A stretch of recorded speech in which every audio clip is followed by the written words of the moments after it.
नमस्कार सर जी। नमस्कार। सर आप अपना नाम बताएँ? मेरा नाम रणवीर सिंह है और रणवीर मैं सिंह जी, जौनसार से बिलॉन्ग करता हूँ। जौनसार से। अभी सर ये कौन-सी जगह पे खड़े हैं हम यहाँ पे?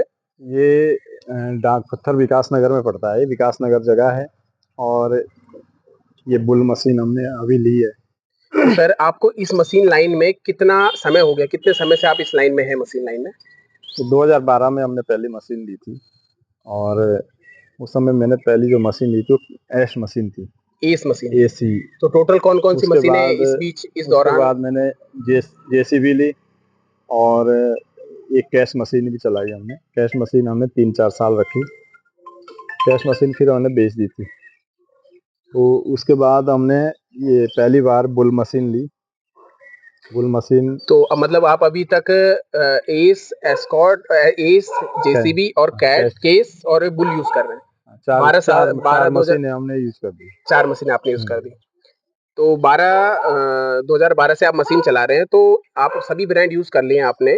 तो अभी क्या फ़र्क है बुल में और इन सब मशीनों में? अब मैं पूछना चाहूँ आपसे क परफ़ॉर्मेंस में तो क्या लगा आपको?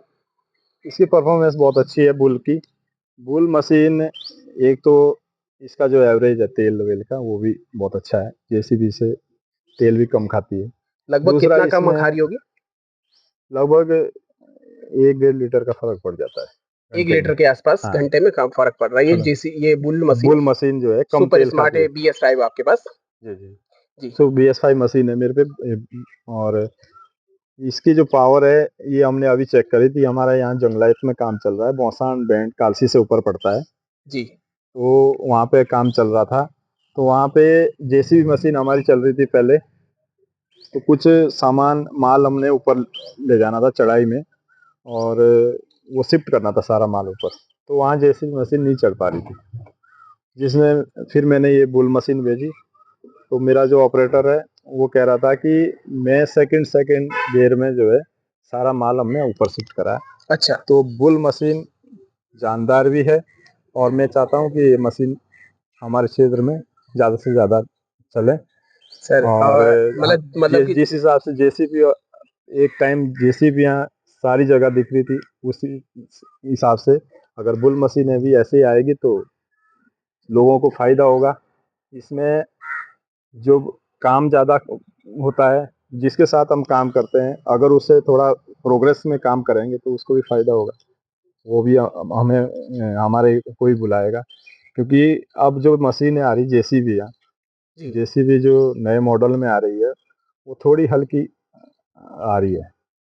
अच्छा। हल्की उसमें सेंसर इतने हैं कि कहीं न कहीं फ़ॉल्ट आते हैं, फिर 2-2 3-3 दिन मशीन खड़ी रखनी तो अभी पड़ती है। बुल में कैसा है? बुल में अगर हम सेंसर की बात करें और इंजन की बात करें इस इंजन के मामले में तो इसमें कैसा है?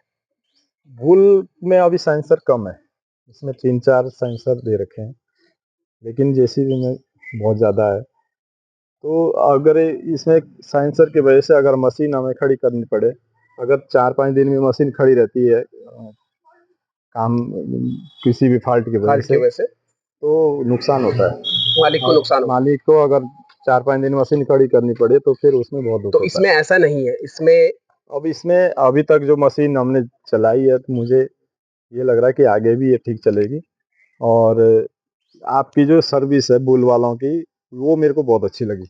अच्छा, थोड़ा बता पाएँगे इसमें कैसे में अच्छी लगी आपको? जो आपका जो तेल-वेल है, जैसे हाइड्रोलिक, ये क्या बोलते हैं, ट्रांसमिशन हो गया, एक्सल ऑयल हो गया, इंजन ऑयल हो गया, जी। ये आप 100 घंटे से पहले-पहले सब चेंज कर देते हैं। जब मशीन बनती है, तो उसमें कुछ ना कुछ लोहे के उसके कण रह जाते हैं, जी। जिससे क्या होता है कि जो लोहे का जो कण अगर हम कि आदमी के ही ले लो, इंसान को ही ले लो, अगर मुँह में चले गया, तो वो कहीं न कहीं आँत को फ़ॉल्ट फाड़ेगा। करता है। तो वो स्टार्टिंग में कराने तो से वो निकल अगर जाती है आप प्रॉब्लम। मशीन में जो पाइपों में जब तेल चलता है, तो कहीं न कहीं वो नुकसान करेगा। आपने अगर तेल चेंज कर दिया, तो नए तेल डालेंगे तो उसमें ऐसा जो कुछ उनके नहीं। जो पुराने कण हैं, वो सब बाहर आ जाएँगे, नए तेल में नहीं नहीं। आएँगे। अभी एक चीज़ और मेरे सामने मेरे ऑपरेटर ने अभी बोला जहाँ हमारी मशीन चल रही है, टाटा की मशीन भी वहाँ चल रही है। जी, टाटा सिनरा है। तो टाटा अभी रास्ते में बात कर रहे थे, तो जो टाटा की मशीन अभी उसने इसी महीने मशीन ली, 10-15 दिन मशीन को हुआ है टाटा का, तो उसका हाइड्रोलिक पंप खत्म हो गया, अच्छा, अभी नई मशीन 15 दिन में आई हुई, हाइड्रोलिक पंप में प्रॉब्लम आ गई। प्रॉब्लम आई। प्रॉब्लम मैंने पूछा कि अभी नई मशीन में तो नहीं आनी चाहिए। उसने बोला कि उसमें हाइड्रोलिक के साथ कुछ कचरा था, जिसकी वजह से वो पंप खत्म हो गया। बैठ गया। अब नए मशीनों के अगर ऐसे पंप बैठने लग जाए तो अब आदमी किस्त देगा या वो काम ही कराता रहेगा। जी, किस्त जी, भी जी। देनी है, काम भी कराना है, ऑपरेटर की तनख्वाह भी देनी है। तो ये सब चीजें देखते हुए मशीन में अगर कुछ चीजें ऐसे लगता है कि भाई खराब होने वाली चीज है, तो वो पहले बता देना चाहिए मालिक को भी कि भाई आपको इतने टाइम पे ये तेल वेल सारा चेंज करना है। तो इसलिए मैं चाहता हूँ कि गलत कॉपरेट भी नहीं होना चाहिए किसी को, आप सही सलाह दें।